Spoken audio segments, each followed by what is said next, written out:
नमस्कार, मैं ऋषि पंडित आपका स्वागत करता हूं इंडिया ब्यूरो के शो इंडिया क्राइम में।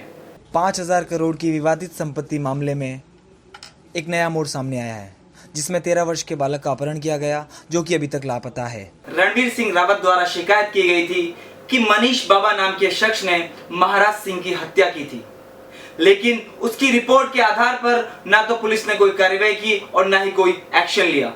पुलिस द्वारा कोई भी एक्शन नहीं लेने पर आरोपी मनीष बाबा की गुंडागर्दी इस कदर बढ़ती गई कि उसने रणवीर सिंह रावत के घर कुछ गुंडे भेजे, जिन्होंने उनकी पत्नी के साथ अश्लील हरकतें की।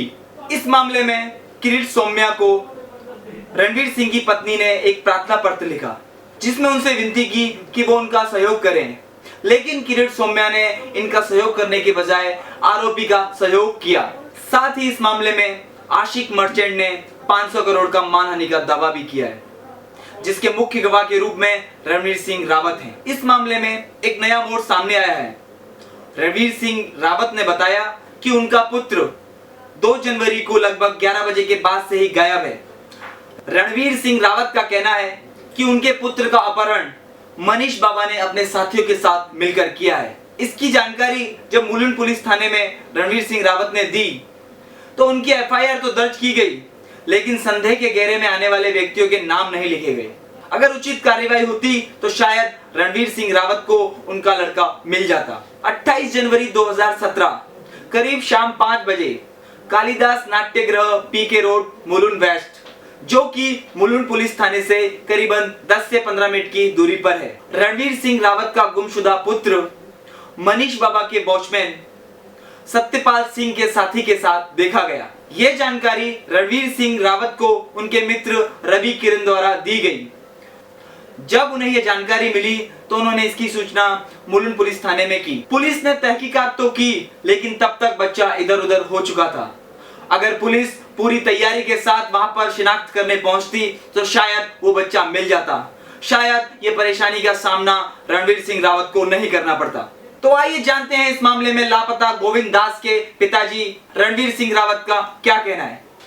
मनीष बाबा स्मित बाबा ने महाराज सिंह की हत्या की, यह जानकारी मुझे उनके कुछ काम करने वाले पुराने कर्मचारियों के द्वारा लगी, तो मैंने इसकी मुलुंड पुलिस स्टेशन में शिकायत दर्ज की। उस शिकायत में तो कोई कार्रवाई नहीं हुई, परंतु मेरा जो बेटा है गोविंद दास 13 साल का है, वही मेरे घर से ही गायब करा दिया गया। तो मैं पुलिस को बताया कि मैंने मनीष और स्मित बाबा के लिए पहले ही एक चिट्ठी लिख के दे रखी पुलिस स्टेशन में कि मुझे इन व्यक्तियों से मुझे और मेरे परिवार को इन मनीष और स्मित और इसके सहयोगों से जान का खतरा है मेरे परिवार को। परंतु फिर भी पुलिस ने मेरी उसमें कोई सहायता नहीं की और अब मेरा बच्चे को ही इन्होंने घर से गायब करवा दिया। मैं पुलिस स्टेशन गया कि आप इन दोनों का नाम लिखो, इन दोनों भाइयों का नाम लिखो, पर पुलिस इनका नाम लिखने को तैयार ही नहीं है। मनीष और स्मित इन दोनों भाइयों ने मेरे परिवार को कितना परेशान कर रखा कि हम बहुत हमको बहुत तकलीफ़ दे रहे हैं, और पूरा मुलुंड पुलिस स्टेशन इनका सहयोग करता है इस तकलीफ़ में। हमको तकलीफ़ दे रहे हैं, पूरा मुलुंड पुलिस स्टेशन इनका सहयोग करता है। दिसंबर 2014 को इन दोनों भाइयों ने 12 किराए के गुंडे लाए और दिन में 10 बजे करीबन सब जबरदस्ती से मेरे घर के अंदर घुसे, पूरा पब्लिक के सामने, परंतु कोई इनके डर के कारण हमको बचा नहीं पाया। हमको कम से 1 घंटा तक उन्होंने लॉक रखा। किसी तरह से हम वहाँ से इनके चंगुल से छूटे। हम मुलुंड पुलिस स्टेशन जब गए तो पुलिस ऑफिसर इनके खिलाफ हमारा कुछ भी एफआईआर लिखने को तैयार नहीं है। तो हमारी एफआईआर डेढ़ महीने तक हमारे एफआईआर नहीं लिखी गई। फिर एनजीओ के सहयोग से हमारी एफआईआर 1.5 महीने बाद लिखी गई। उसमें भी मुख्य आरोपी मनीष और सुमित इनको ऐड नहीं किया गया और उन्होंने केवल सिंपल से 4 वॉचमैनों का नाम लिखा। 21 दिसंबर 2016 को उस मामले की सुनवाई थी और गोविंद को गवाह के लिए अदालत में बुलवाया गया, पर मनीष बाबा के वकील ने बिना किसी कारण के उस दिन वो डेट ही चेंज करवा दी। उस दिन तारीख नहीं और 13 फरवरी की डेट थी। अब उस बीच में मनीष बाबा और स्मित बाबा ने इस लड़के को ही गायब करा दिया ताकि वो गवाह में वहाँ न पहुँच सके। तो दिसंबर 2014 की जो घटना थी उसके लिए मेरी पत्नी ने मुलुंड का एक वोटर होने की वजह से खासदार किरीट सोमैया से प्रार्थना की थी कि भाई खासदार साहब आप इस मनीष बावा और सुमित बावा इनका नाम एफआईआर में ऐड करवाइए, क्योंकि पुलिस ने इनका नाम जानबूझ के ऐड नहीं किया, परंतु उन्होंने हमारे का कुछ मदद नहीं किया। खासदार किरण सोमैया ने मनीष बावा के ही फेवर में डीसीपी को एक पत्र लिखा। 28 जनवरी 2017 को मेरा बेटा मुलुंद में ही पीके रोड कालिदास नाट्यगृह में, जो कि महज मुलुंद पुलिस स्टेशन से 10 मिनट की दूरी पे है, 5-10 मिनट की दूरी पे है, एक किसी मनीष बावा का जो वॉचमैन सत्यपाल सिंह उसके परिचित वाले शख्स के साथ में खुलेआम रोड में घूम रहा है। जब मुझे ये जानकारी मेरे मित्र ने दी तो मैंने तुरंत जानकारी पुलिस कांस्टेबल को दी। पुलिस हवलदार पुलिस कांस्टेबल हमारे फ़ोन से वहाँ पर तो आए, परंतु अकेला कांस्टेबल उस इतनी भीड़ में वहाँ पे उस बच्चे को उस समय पकड़ नहीं पाए। अगर उस समय पुलिस का मोबाइल वैन आती, रेलवे स्टेशन थोड़ा कवर करते, 2-3 रोडों पे आगे पीछे अपना गाड़ी पहुँचे थी, तो मेरा बच्चा तुरंत उस दिन मुझे मिल जाता।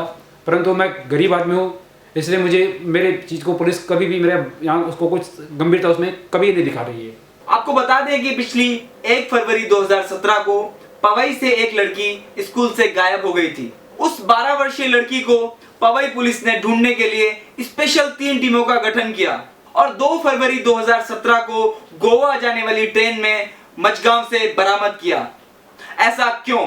क्या इसीलिए पवई पुलिस ने अपनी जी जान लगा दी, या पूरी ईमानदारी के साथ पवई पुलिस ने इसका इन्वेस्टिगेशन किया? अगर पुलिस चाहे तो क्या नहीं कर सकती?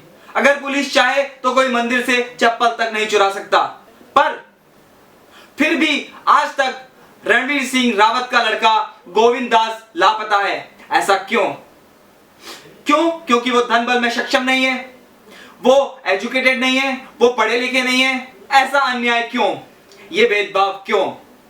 जहां देश में सबको समान नजरों से देखा जाता है, जहां सब धर्मों को समान माना जाता है, उस भारत देश में ऐसा अन्याय क्यों हो रहा है? क्यों लोगों को न्याय नहीं मिल रहा है? क्यों मुलुंड पुलिस इस केस में पवई पुलिस की तरह काम नहीं कर रही है? क्यों पीड़ित को न्याय नहीं दे रही है? क्यों इस केस की कार्यवाही को आगे नहीं ले रही है? क्यों मनीष बाबा के खिलाफ एफआईआर नहीं लिख रही है? इन सारे सवालों के जवाब मैं जनता से मांगना चाहता हूं।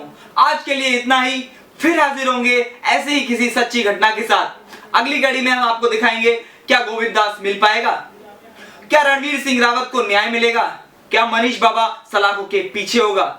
जानने के लिए देखते रहिए इंडिया ब्यूरो। इस खबर की विस्तृत जानकारी के लिए नीचे दिए गए लिंक पर विजिट करें या फिर लॉग इन करें www.bachchabanahathiar.bvbja.com। अब मैं ऋषि पंडित आपसे विदा लेना चाहूंगा। धन्यवाद। तब तक के लिए देखते रहिए India bureau. Please like, subscribe and share.